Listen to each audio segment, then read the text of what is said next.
Welcome back, agents, to the classified archives of the Occult Task Force. Today, we're unsealing a case file that still sends a chill down my spine, even after all these years. Case ID OF113. The official title is Subject Spoke from Below, the unofficial title among the few who know about it. The Ash Lung Incident. It started with a standard murder investigation, a particularly brutal one, but nothing we hadn't seen before. The suspect was apprehended without a fight. No struggle, no denial, just a calm, almost serene compliance. That was the first red flag. You get used to the adrenaline, the anger, the desperation. This was empty. We brought him into interrogation room 3. Standard setup, steel table, 2 chairs, one-way mirror. He sat down, and the first thing we noticed was his gaze. He wasn't looking at the agents. He wasn't looking at the walls or the door. He was staring intently at the floor, right at the spot between his feet, as if it were the most fascinating thing in the universe. Agent Miller, a veteran with nerves of steel, started the questioning. "Do you know why you're here?" he asked.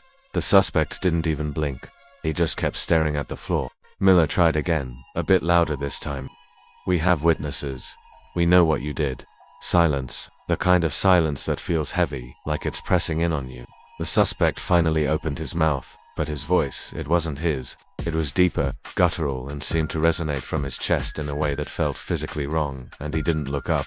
He spoke to the floor. His first words were, "We are not inside him." A strange statement, right?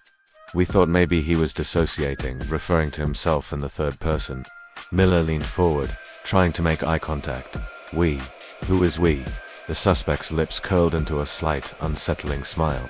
He continued speaking to the floor. "He is inside us." And that's when it happened. The room went cold. I don't mean a little drafty. I mean an instantaneous, bone-deep cold. The thermostat on the wall, which was set to a comfortable 72 degrees, plummeted.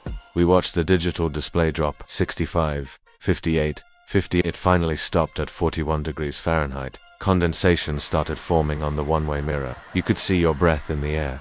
The temperature change was so rapid, so unnatural, it defied all explanation. The building's HVAC system was checked immediately. It was functioning perfectly. This was localized entirely to room 3. Agent Miller recoiled, visibly shaken.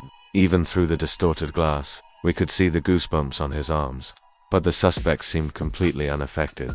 He was still in his thin jumpsuit, staring at the floor, with that same eerie smile. Then the audio feed started to crackle. Our recording equipment was state-of-the-art, shielded against interference, but a new sound began to bleed through the suspect's words. It was faint at first, like whispers from a distant radio. As we boosted the gain, we realized it was voices.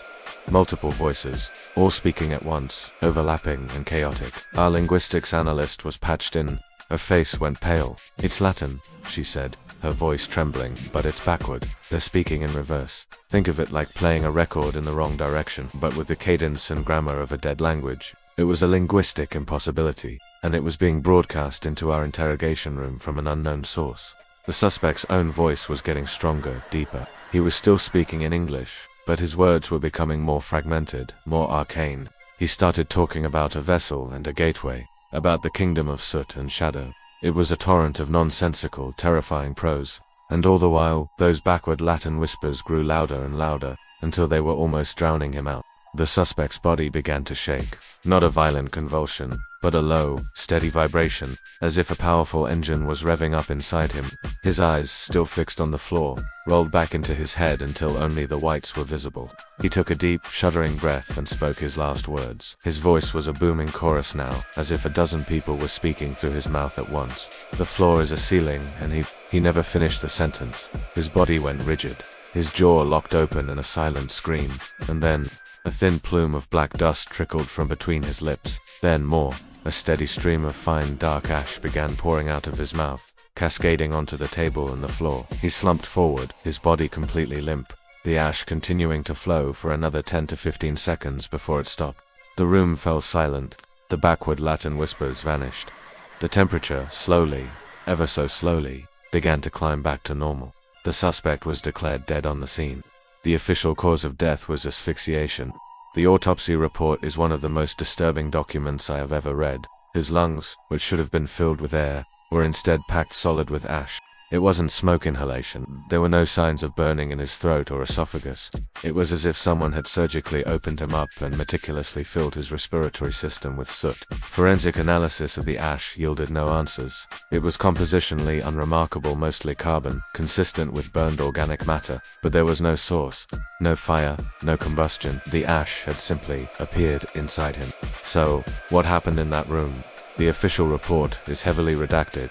It mentions a sudden and unexplained medical event, but we know what we saw, we know what we heard. The rapid temperature drop, the impossible audio phenomena, and a man whose lungs filled with ash as he spoke to something beneath the floor. He is inside us, that's what he said. What if he wasn't speaking metaphorically? What if he was some entity, and we are our bodies, our world are just the container? A container it can fill with ash and despair at will. The file remains open.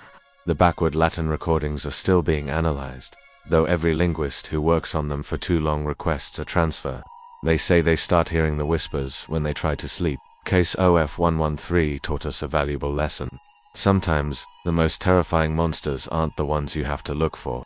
Sometimes, they're right under your feet, just waiting for someone to listen. Thanks for joining me in the archives. Remember to like this video if you want to see more declassified files, and subscribe to the channel so you don't miss the next briefing. Stay vigilant, agents. You never know what's speaking from below.